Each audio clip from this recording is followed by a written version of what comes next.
దేవునికి ఆలోచనకు మతానికి ఒక ప్రాంతాన్ని అంటగట్టడం అన్నది తప్పు కదా. క్రైస్తవ మతం అనేది ఇక్కడ పుట్టింది కాదు కదా. బ్రాహ్మణ మతం అనేది ఈ దేశ మతం కాదని నా వాదన. ఎందుకంటే ఈ దేశం సమ్యక సంస్కృతి, బౌద్ధం ఈ దేశంలోది, జైనం ఈ దేశంలోది, మిగిలిన మతాలన్నీ బయట నుంచి వచ్చినాయి.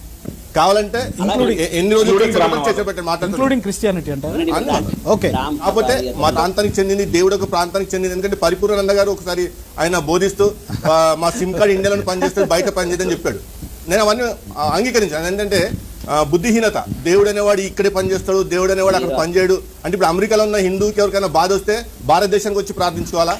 ఒక పెట్టేవండి దాస్ పైలా కానీ, లేకపోతే మన బీబీకే రాజు గారు కానీ, లేకపోతే అక్కడ శ్రీనివాసాచార్యులు గారు కానీ, ముగ్గురు మేము ఉండేటటువంటి వాళ్ళం.